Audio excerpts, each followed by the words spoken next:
Assalamualaikum warahmatullahi wabarakatuh. Halo sahabat PP Batam, selamat datang dalam Ngobras, ngobrol bareng Humas edisi Ramadan bersama saya Rahma Utari. Sahabat PP Batam, pada kesempatan kali ini kita akan mendengarkan tausiah Ramadan yang akan disampaikan oleh narasumber kita, Habib Muhammad Syahab, dengan mengusung tema Meraih Syafaat di Bulan Suci Ramadan. Assalamualaikum Habib. Waalaikumsalam, Masya Allah. Apa kabarnya hari ini? Alhamdulillah, sehat. Selamat datang di episode Ngobras Perdana edisi Ramadan. Masya Allah, Masya Allah berkah. Dan langsung saja Habib kami persilahkan untuk dapat memberikan tausiah edisi Ramadan kali ini. Baik. Assalamualaikum warahmatullahi wabarakatuh. Alhamdulillahi rabbil alamin wa sallallahu wa sallama ala abdihil mustafal amin Sayyidina Muhammadin nurillahil mubin al-hadi ila siratihil mustaqim dil khuluqil azim wa nahjil gawim. Allahumma salli wa sallim wa barik alaihi wa ala alihi wa sahbihi wa man sara fi darbih, amma ba'd. Yang sama-sama kita muliakan dan kita hormati pimpinan dan wakil pimpinan BP Batam yang insya Allah semua beserta staf semuanya insya Allah dalam Ramadan yang mulia ini Allah subhanahu wa ta'ala panjangkan umurnya, sehatkan badannya, dan insya Allah selalu mendapatkan limpahan rahmat dari Allah subhanahu wa ta'ala.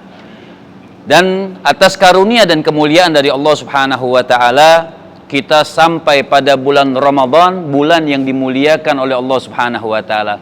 Teringat, tadi ada syair yang mengatakan, Ata Ramadhanu mazra'atal ibadi, litathhiril qulubi minal fasadi, fa'addi hugugahu qawlan wa fi'lan wa zadaka fattakhithu lil ma'adi faman zara'al hububa wa masagaha ta'awaha nadiman yawmal hasadi. Ada syair yang mengatakan ata ramadhanu mazra'atal ibad. Pertama yang harus kita syukuri, ata Ramadan, datangnya bulan Ramadan, mazra'atal ibad. Kalau dikatakan syafaat bulan Ramadan, untuk mengambil syafaat bulan Ramadan itu sudah disiapkan oleh Allah subhanahu wa ta'ala. Apa? Mazra'atul ibad. Jadi datangnya bulan Ramadan sawaladang. Jadi mazra'ah itu sawaladang. Mazra'atul ibadi, untuk apa sawaladang ini? Litathhiril qulub minal fasadi. Mungkin sebelum Ramadan 11 bulan kita banyak berbuat dosa kepada Allah Subhanahu wa taala. Adanya mazra'ah.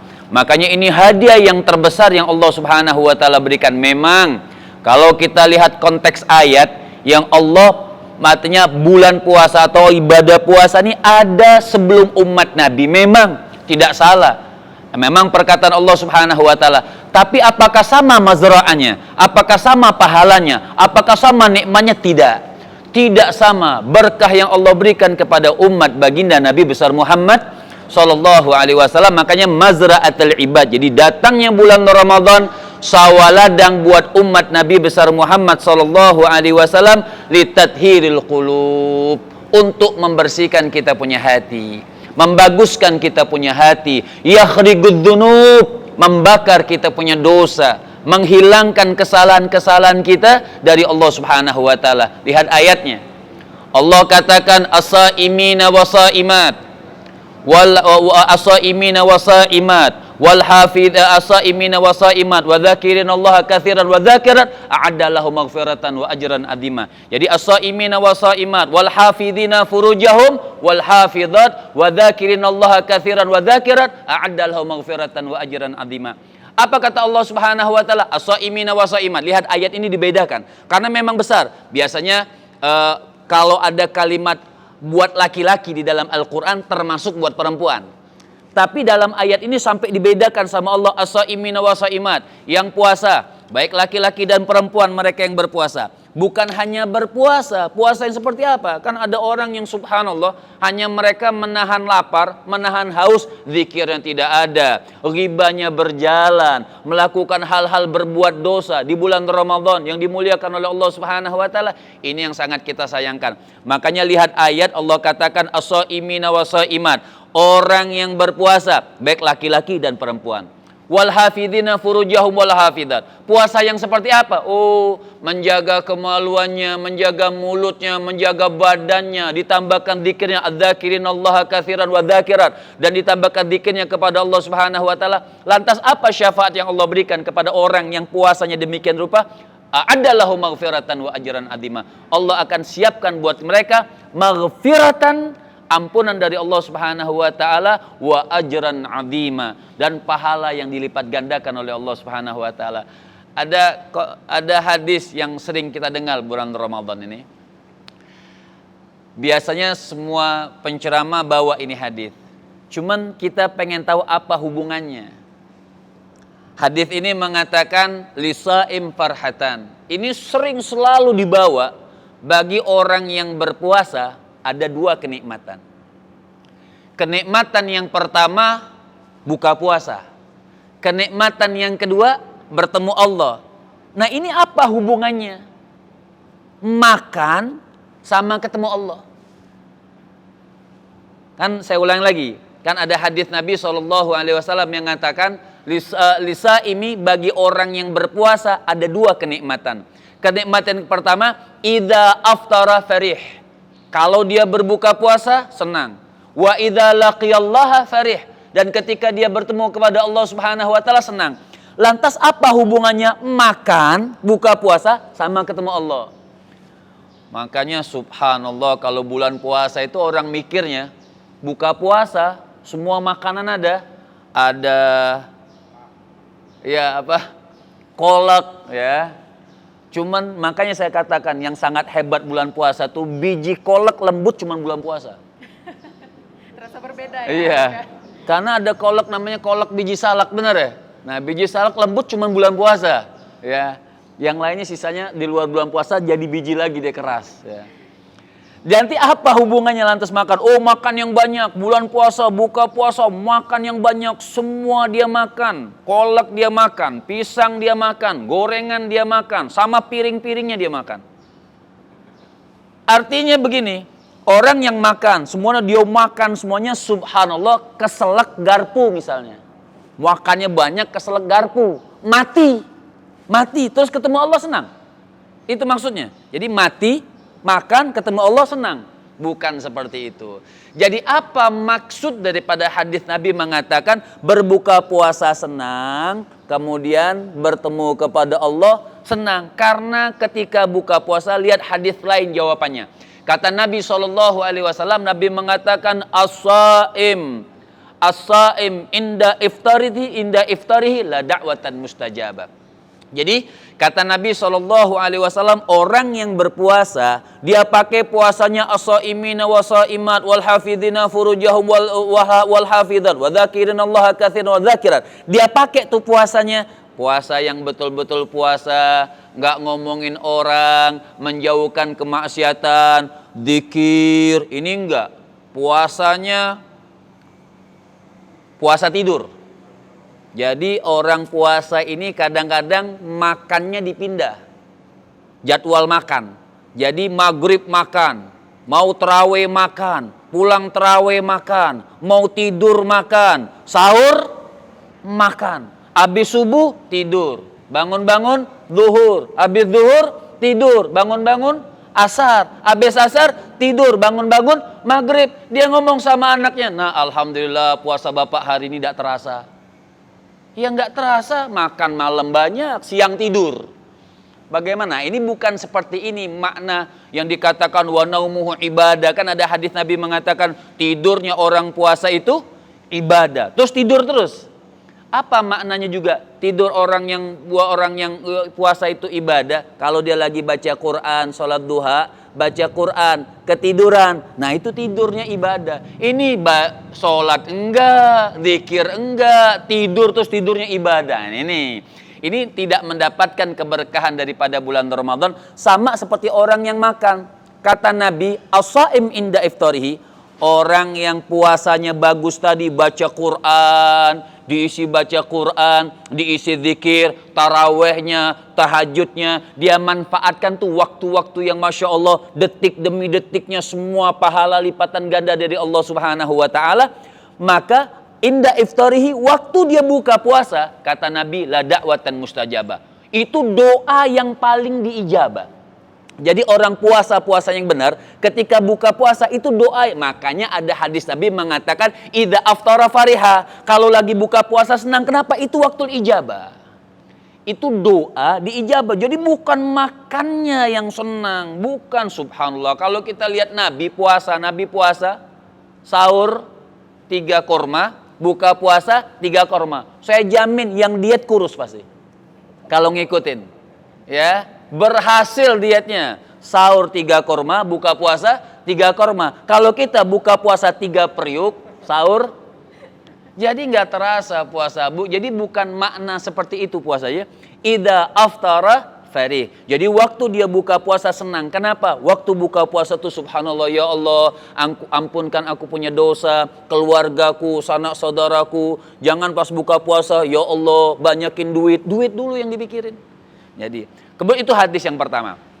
Kemudian hadis yang kedua, kenapa idza aftara fariha? Kenapa ada hadis yang mengatakan apabila berbuka puasa dia senang? Oh, as-saim inda iftarihi utaqa'u minan nar. Subhanallah. Hebatnya lagi, kata Nabi, setiap orang yang berbuka puasa, wa dzalika kullal laila, dan itu dikabulkan oleh Allah Subhanahu wa taala setiap malam di malam bulan Ramadan. Apa kata Nabi? Setiap orang yang puasa, sampai dia berbuka puasa, Allah tunjuk, fulan bin fulan, aku bebaskan dia dari api neraka Allah Subhanahu wa taala. Allah tunjuk dia itu setiap malam sampai akhir Ramadan ketika dia berpuasa. Makanya idza aftara fari. Makanya orang yang lagi berbuka puasa senang. Kenapa? Dapat ampunan dari Allah, pembebasan dari api neraka Allah Subhanahu wa taala. Makanya yang kedua Nabi katakan wa idza laqiyallaha fari. Baru nyambung tuh hadisnya. Oh, kenapa nih kalau apabila berbuka puasa senang? Oh, dapat ampunan, bebas dari api neraka. Orang kalau sudah bebas dari api neraka, ketemu Allah, tersenyum dia. Senang dia ketemu Allah Subhanahu wa taala. Kenapa? Sudah mendapatkan ampunan dari Allah Subhanahu wa taala. Jadi seperti itu, Masya Allah. Kenikmatan-kenikmatan yang Allah berikan. Maka kita kembalikan tadi dari pertama saya katakan, belum saya terjemahkan semuanya. Ata Ramadhanu mazra'atal ibadi, datangnya bulan Ramadan sawaladang bagi umat manusia, litathhiril qulub minal fasadi, untuk membaguskan hati kita daripada kerusakan. Makanya bagaimana caranya? Fa'addi huquqahu qaulan wa fi'lan. Kalau begitu tunaikan hak-haknya Ramadan qaulan wa fi'lan. Perkataan kita sesuai Ramadan, perbuatan kita sesuai Ramadan. Faman zara'al hububa wa masagaha ta'awwahana diman yaumal hadasadi. Sayang, bulan Ramadan datang lagi kembali kepada kita. Umur kita masih diberikan oleh Allah Subhanahu wa taala. Kita tidak siramin bajakan dengan Al-Qur'an, kita tidak sirami ladang tersebut dengan ayat Allah, kita tidak tanamin bibit-bibitnya dengan zikir-zikir kepada Allah Subhanahu wa taala. Ta'awwahana diman yaumal hasadi. Nanti di akhirat kita orang yang paling menyesal di hadapan Allah Subhanahu wa taala. Kenapa? Waktu-waktu yang mulia ini kita tidak pakai untuk ibadah kepada Allah Subhanahu wa taala. Sebab kenapa? Belum tentu kita Ramadan yang akan datang dipertemukan kembali. Umur nggak ada yang jamin dari Allah Subhanahu wa taala. Masya Allah. Ini juga sudah kami rangkum dari teman-teman dan juga sahabat PP Batam. Mengenai yang pertama nih Habib, kelompok umat seperti apa yang diizinkan mendapat syafaat dari Allah Subhanahu wa taala? Bagaimana pertanyaannya? Kelompok umat yang seperti apa yang diizinkan untuk mendapat syafaat dari Allah Subhanahu wa taala? Dalam ayat Al-Qur'an Allah Subhanahu wa taala katakan dalam surah Muhammad, Allah katakan walladzina amanu wa amilu solihati wa amanu bima nuzila ala Muhammadin wa huwal haqqu min rabbihim kaffara anhum sayiatihim wa aslaha balahum. Siapa sih mereka orang-orang yang mendapatkan kenikmatan syafaat daripada Nabi SAW? Pertama, mereka orang yang beriman. Ini ayat rumus langsung dari Allah Subhanahu wa taala dalam surah Muhammad ayat kedua. Allah katakan walladzina amanu. Oh, mereka orang-orang yang beriman. Tapi apakah hanya cukup dengan orang yang beriman? Oh, kalau dilihat KTP saya beriman, puasa enggak bulan Ramadan? Enggak puasa. Nah, belum dikategorikan. Memang dia beriman, tapi tidak dalam rumus yang kedua. Apa konteks rumus yang kedua dalam ayat tersebut? Walladzina amanu wa amilus salihati. Artinya beriman juga harus beramal soleh. Jadi kalau orang beriman, oh saya beriman, saya Islam, KTP saya Muslim, sholat gak 5 waktu? Tidak sholat, berarti belum dapat rumus yang kedua. Gak dapat dia syafaat Rasul Shallallahu Alaihi Wasallam. Jadi walladzina amanu wa amilu solihati. Dia orang yang beriman juga beramal soleh. Amal soleh ini dua, ada wajib, ada sunnah. Artinya intinya setiap sesuatu yang mendekatkan diri kita kepada Allah Subhanahu wa taala namanya amal soleh. Jadi walladzina amanu wa amilu solihati, beriman dan beramal soleh. Lantas yang ketiga apa? Apa cukup hanya dengan modal iman dan beramal soleh kemudian dapat syafaat Nabi? Belum. Makanya dikatakan yang ketiga wa amanu bima nuzila ala Muhammadin, beriman, beramal soleh, wa amanu bima nuzila ala Muhammadin, patuh, tunduk, mencontoh Rasulullah Sallallahu Alaihi Wasallam. Ini makanya wahwal haqqu min rabbihim, kata Allah Subhanahu Wa Taala, itulah yang benar iman. Jadi rumusnya ada tiga. Rumusnya ada tiga kalau ditanyakan. Iman, beramal soleh, ngikutin Nabi. Ini sudah paling, sampai Allah katakan wahwal haqqu min rabbihim, itulah yang benar sudah dari Allah Subhanahu Wa Taala. Apabila kita sudah beriman, apabila kita sudah beramal soleh, apabila sudah kita ngikutin Rasul Sallallahu Alaihi Wasallam, apa kata Allah? Kaffara anhum sayiatihim wa aslaha balahum, dosa-dosanya akan diampunkan oleh Allah Subhanahu wa taala. Makanya kalau ditanyakan kan, kita ini banyak dosa atau banyak pahala? Pasti kita jawabnya banyak dosa, tapi tidak mau masuk neraka, kan gitu. Betul kan? Kita banyak dosa, tapi tidak mau masuk nerakanya Allah Subhanahu wa taala. Jadi bagaimana syurutnya? Tiga tadi, iman, beramal soleh, ngikutin Nabi. Karena kita manusia biasa pasti ada dosa. Kaffara anhum sayiatihim wa aslaha balahum. Ketika dia sudah melakukan tiga ini, nanti dosa-dosanya diampunkan oleh Allah Subhanahu wa taala. Dan terakhir, wa aslaha balahum, kehidupan dunia akhiratnya dimudahkan oleh Allah Subhanahu wa taala. Masya Allah. Nah, Habib, ada satu pertanyaan lagi nih mengenai syafaat juga. Siapa saja sih sebenarnya yang mendapatkan izin Allah Subhanahu wa taala untuk memberi syafaat? Orang yang mendapatkan izin banyak sebenarnya. Orang yang pertama An-Nabi SAW, itu jelas. Kemudian orang alim, orang yang berilmu, orang yang soleh, dia bisa memberikan syafaat 7 turun ke atas sampai 7 turunan ke bawah, dia bisa memberikan syafaat. Orang yang mendapatkan haji mabrur, sampai dikatakan bisa memberikan syafaat keluarganya, 500 keluarganya bisa diberikan syafaat. Bagi orang yang hajinya mabrur, itu Masya Allah, haji mabrur itu pulang haji. Apa sih maknanya mabrur? Maknanya mabrur la itsma alaih. Artinya tidak ada dosa lagi, sudah namanya mabrur. Tapi tetap semuanya atas izin Allah Subhanahu wa taala. Semua atas izin Allah Subhanahu wa taala. Kalau Allah tidak mengizinkan tidak bisa. Tapi tetap yang kita harapkan syafaatul uzma, syafaat yang paling besar, yaitu Rasulullah sallallahu alaihi wasallam. Baik, itu dia tadi sahabat PB Batam, sudah kita saksikan bersama. Cepet banget.